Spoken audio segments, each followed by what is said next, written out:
Hi everyone, आज की इस वीडियो में एडग्रेड अभ्यास पुस्तिका के अध्याय 1 विज्ञान का निरंतर बढ़ता संसार, इसका A to Z complete solution with proper explanation के साथ आपको इस वीडियो में बताया जाएगा। एक एक प्रश्न का उत्तर करेक्ट आपको इस वीडियो में विद प्रॉपर एक्सप्लेनेशन के साथ में बताया जा रहा है। तो एडग्रेड अभ्यास पुस्तिका जो आपके नए सेशन की नई पुस्तक है, इसके अध्याय नंबर 1 विज्ञान का निरंतर बढ़ता संसार। सबसे पहले हम सॉल्व करते हैं आपके वस्तुनिष्ठ प्रश्न में दिया गया प्रश्न क्रमांक 1। तो जो पहले नंबर के प्रश्न में हमसे कुछ इस तरह से कहा है, वस्तुनिष्ठ टाइप का आपका प्रश्न है। प्रश्न में हमसे कहा है सही विकल्प चुनकर लिखिए। पहले नंबर का हमारा प्रश्न है, पाठ्यपुस्तक में किस प्रकार की शिक्षा पर विशेष जोर दिया गया है। ऑप्शन में ABCD 4 ऑप्शन हमें देखने को मिलेंगे। सही उत्तर अगर हम देखें तो जो आपका ऑप्शन सी है, तथ्यात्मक ज्ञान। ऑप्शन नंबर सी आपका सही उत्तर है। प्रत्येक प्रश्न का उत्तर आप चाहो तो इधर लिख भी सकते हो और समझ भी सकते हो। एक एक प्रश्न का उत्तर आपको ओनली ऑन लिखना नहीं है बच्चों, समझना भी है, ताकि आपको लंबे समय तक याद रहे, एग्जाम में आपको इसका बेनिफिट हो।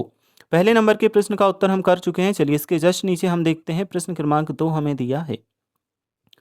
तो सेकंड नंबर का प्रश्न अगर हम देखें, पाठ्यपुस्तक का मुख्य उद्देश्य है। ऑप्शन में हमें ABCD 4 ऑप्शन दिए हैं। पहले नंबर के ऑप्शन को देखें तो कहा है कठिन प्रश्न याद करवाना।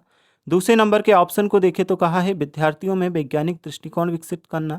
तीसरे नंबर के ऑप्शन में है लंबे उत्तर लिखवाना। और ऑप्शन नंबर डी हमारे पास है अधिक गृह कार्य देना।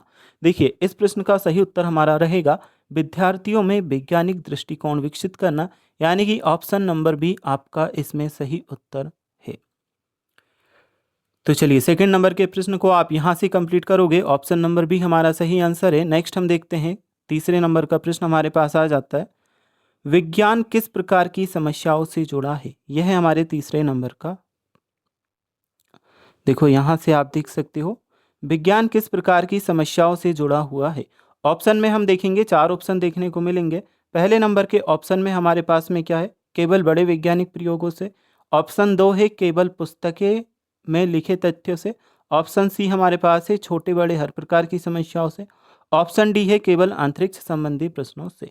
तो देखो विज्ञान जो है छोटे बड़े हर प्रकार की समस्याओं से जुड़ा हुआ है, इसलिए ऑप्शन नंबर सी आपको क्या करना है, सही करना है। तो इस प्रश्न में हमारा ऑप्शन नंबर सी छोटे बड़े हर प्रकार की समस्याओं से यह सही उत्तर रहेगा। हमने नीचे लिखा भी है, इस तरह से आप जो नीचे जगह दी है, लाइन दी है, यहाँ पर आंसर नोट भी कर सकते हैं।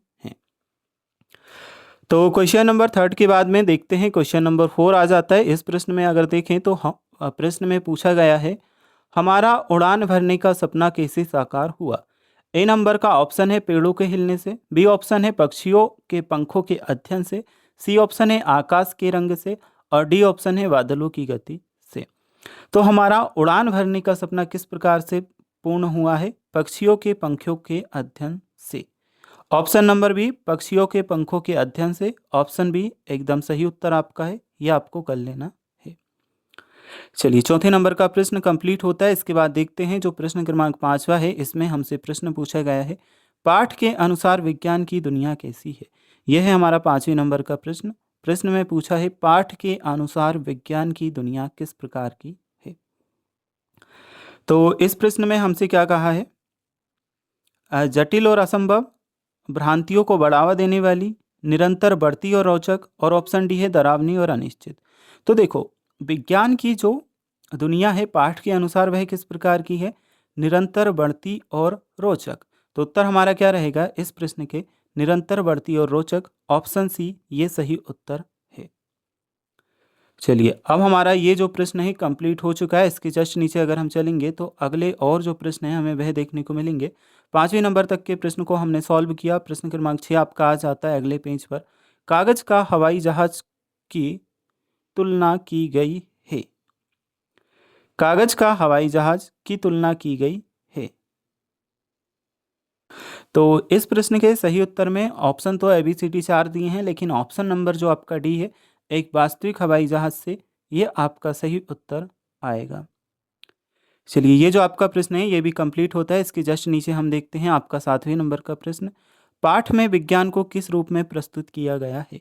ABCD 4 ऑप्शन हमें देखने को मिल जाते हैं। पहला ऑप्शन है केवल कठिन विषय। दूसरा ऑप्शन है पुस्तकीय ज्ञान तक सीमित। थर्ड ऑप्शन हमारे पास है खोज प्रश्न और प्रयोगों की दुनिया, और ऑप्शन नंबर डी है केवल पाठ याद करने का माध्यम। तो बच्चों 7वें नंबर का जो आपका प्रश्न है इसके लिए सही उत्तर करोगे ऑप्शन नंबर सी, खोज प्रश्न और प्रयोगों की दुनिया। ऑप्शन नंबर सी, खोज प्रश्न और प्रयोगों की दुनिया सही उत्तर है। देखो 7वें नंबर के क्वेश्चन तक हम सॉल्व कर चुके हैं। अगर अभी तक आपने वीडियो को लाइक, चैनल को सब्सक्राइब नहीं किया तो कर लेना, साथ ही साथ कमेंट भी आप एक प्यारी सी कर देना।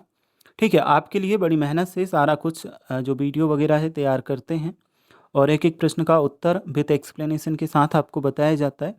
चलिए बच्चों, अब हम देखेंगे जो आपके 8वें नंबर का प्रश्न दिया है, पाठ के अनुसार विज्ञान की समझ के लिए विद्यार्थियों को करना होगा। ए ऑप्शन है केवल पुस्तक पढ़ना, बी ऑप्शन है केवल वीडियो देखना, सी ऑप्शन है सूत्रों को याद करना होगा, डी ऑप्शन है कथा के अनुसार निकलकर वस्तुओं और घटनाओं का अवलोकन करना होगा। तो देखो, केवल पुस्तक पढ़ने से काम नहीं चलेगा, केवल वीडियो देखने से भी काम नहीं होगा, सूत्रों को याद करने से भी काम नहीं होगा, कथा से मतलब कक्षा से बाहर निकल करके, कथा से बाहर निकल करके वस्तुओं और घटनाओं का अवलोकन करना होगा। ठीक है, तो ऑप्शन नंबर डी आपका सही उत्तर है। ऑप्शन डी आपको क्या करना है, इस प्रश्न के सही उत्तर में नोट करना है। चलो, ये जो है आपका कंप्लीट हो जाता है। इसके बाद हम देखेंगे 9वें नंबर का प्रश्न, विज्ञान के गुणधर्मों को समझने में सबसे अधिक मदद किससे मिलती है। ए नंबर का प्रश्न है कक्षा में बैठकर पुस्तक पढ़ने से, बी नंबर का प्रश्न है वास्तविक वस्तुओं का अवलोकन और प्रयोग करने से, सी ऑप्शन है दूसरों के उत्तर लिखने से, डी ऑप्शन है केवल शिक्षक की व्यवस्था से। तो आसान सा प्रश्न है। प्रश्न में पूछा है विज्ञान के गुणधर्मों को समझने में सबसे अधिक मदद किससे मिलती है। तो देखो, वास्तविक वस्तुओं का अवलोकन और प्रयोग करना, ऑप्शन नंबर बी आपका बिल्कुल सही उत्तर इसमें आएगा। क्योंकि वास्तविक आपको रियल नॉलेज चाहिए तो क्या करना होगा, वस्तुओं का अवलोकन और प्रयोग ही करना होगा। तो ऑप्शन बी सही उत्तर है। नेक्स्ट हम चलते हैं, 10वें नंबर का प्रश्न है विज्ञान किन किन क्षेत्रों से जुड़ा हुआ बताया गया है। ए नंबर है केवल भौतिक विज्ञान, बी नंबर है केवल रसायन विज्ञान, सी ऑप्शन है केवल सामाजिक विज्ञान, डी ऑप्शन है भौतिक, रसायन, जीव विज्ञान तथा भू विज्ञान। तो विज्ञान किन किन क्षेत्रों से जुड़ा बताया गया है, 10वें नंबर का प्रश्न है। इस नंबर के प्रश्न में हमारा ऑप्शन नंबर डी भौतिक, रसायन, जीव विज्ञान तथा भू विज्ञान सही उत्तर आएगा। ऑप्शन नंबर डी आपको इस प्रश्न के सही उत्तर में करना है। चलो, ये जो हमारे प्रश्न है कंप्लीट होते हैं। इसके बाद हम देखेंगे प्रश्न क्रमांक 2 में हमें फिल इन द ब्लैंक्स यानी कि रिक्त स्थान दिया है। दिए गए शब्दों में से चुनकर रिक्त स्थानों की पूर्ति कीजिए। अब इन शब्दों में हमें रिक्त स्थान कंप्लीट करने हैं। तो कुछ शब्द हमें दिए हैं जैसे कि मानव जीवन, समाधान, प्रक्रिया, जानना, अवलोकन, अनुभव। पहले नंबर का प्रश्न क्या है, विज्ञान एक रिक्त स्थान है जिसमें जिज्ञासा और प्रश्न पूछने को प्रोत्साहित किया जाता है। तो विज्ञान एक प्रक्रिया है। उत्तर में आपको क्या लिखना है, जैसे कि मैंने यहाँ पे प्रक्रिया लिखा है, प्रक्रिया। विज्ञान एक क्या है, प्रक्रिया है। तो प्रक्रिया आपको कर लेना है पहले नंबर के रिक्त स्थान में। नेक्स्ट है हमारे पास सेकंड, विज्ञान के अध्ययन के लिए विद्यार्थियों को कक्षा के बाहर अवलोकन और अनुभव करने की आवश्यकता है। क्या क्या करने की आवश्यकता है, अवलोकन करने और साथ साथ में अनुभव करने की आवश्यकता है। तो इसमें आप रिक्त स्थान क्या लिखोगे, अवलोकन और अनुभव। चलो, ये जो है हमारा प्रश्न कंप्लीट होता है। इसके जस्ट नीचे हम चलेंगे, देखेंगे जो आपके कुछ और प्रश्न पूछे हैं। अब यह है बच्चों आपका अगला पेज। इस पर भी आपके रिक्त स्थान के अगले जो प्रश्न बचे हैं वह दिए हैं। विज्ञान की खोज प्रक्रिया मानव जीवन से जुड़ी होती है। तो इसमें आपका रिक्त स्थान क्या आ रहा है, मानव जीवन। रिक्त स्थान में आप क्या लिखोगे, मानव जीवन। नेक्स्ट हम देखेंगे, विज्ञान पर्यावरण संबंधी चुनौतियों के समाधान सुलझाने में महत्वपूर्ण भूमिका निभाता है। उत्तर क्या लिखेंगे, समाधान। रिक्त स्थान में आपको क्या करना है, समाधान। अगला है हमारे पास, सीखने का पहला कदम अपने आसपास की वस्तुओं के बारे में जानना है। तो उत्तर में इसमें हमारा क्या आएगा, जानना। देखो, जो आपके ऑब्जेक्टिव टाइप के यानी कि सही विकल्प दिए थे एंड साथ साथ में जो आपके फिल इन द ब्लैंक्स रिक्त स्थान दिए थे, इन्हें कंप्लीट कर चुके हैं। अब आपके अति लघु 3 टाइप के प्रश्न आ जाते हैं। इन प्रश्नों को हम देखेंगे और सॉल्व करेंगे। तो प्रश्न क्रमांक 3 में आपसे कहा है, विज्ञान में खोज की प्रेरणा किससे मिलती है। विज्ञान में खोज की प्रेरणा किससे मिलती है, तीसरे नंबर का प्रश्न है। इस प्रश्न के उत्तर में हम क्या करेंगे, देखो प्रश्न के उत्तर में हमारा ये रहेगा उत्तर, विज्ञान में खोज की प्रेरणा मनुष्य की जिज्ञासा और अपने आसपास की घटनाओं के कारण जानने की तीव्र इच्छा से मिलती है। ठीक है, तो उत्तर में आपको क्या करना है, विज्ञान में खोज की प्रेरणा मनुष्य की जिज्ञासा और अपने आसपास की घटनाओं के कारण को जानने की तीव्र इच्छा से मिलती है। चलिए, प्रश्न क्रमांक तीसरा आपका कंप्लीट होता है। चौथे नंबर के प्रश्न को हम देखेंगे। तो चौथे नंबर का प्रश्न आपको कुछ इस तरह से दिया है। प्रश्न क्या है, जिज्ञासा में कौन कौन सी विशेषताएं हैं? जिज्ञासा में कौन कौन सी विशेषताएं हैं, चौथे नंबर का प्रश्न है। तो आप यहाँ से देख सकते हो, ये चौथे नंबर का प्रश्न, जिज्ञासा में कौन कौन सी विशेषताएं हैं। उत्तर में क्या करोगे, जिज्ञासा में मुख्य रूप से चीज़ों को ध्यान से देखना, अवलोकन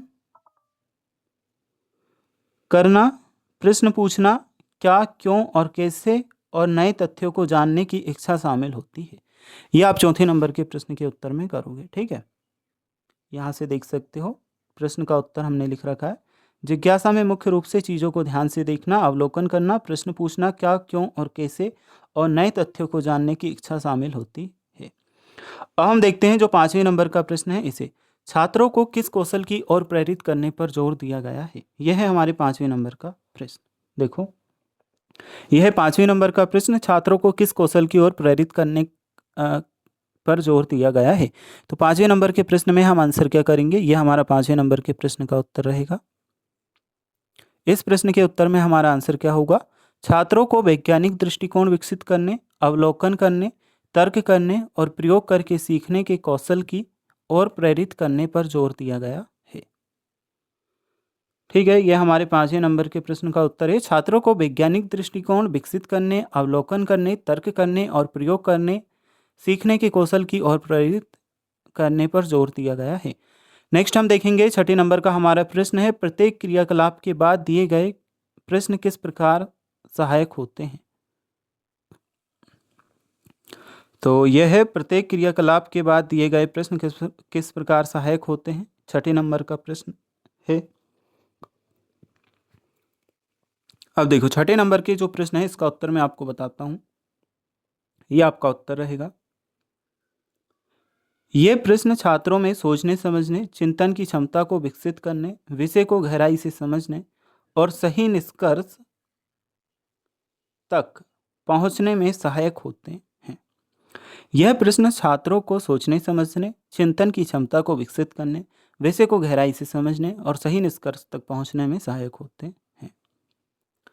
तो बच्चों, टोटल आपके जो प्रश्न दिए थे अध्याय नंबर 1 में, सभी को हम कंप्लीट कर चुके हैं। अगर आपको इसके बाद अध्याय 2 या किसी और अध्याय के उत्तर देखना है तो इसी वीडियो के डिस्क्रिप्शन बॉक्स में आपको लिंक मिल जाएगा और वहाँ जा कर के आप देख सकते हो, या हमारे चैनल के प्लेलिस्ट में भी आपको जाओगे तो वीडियोस मिल जाएंगी।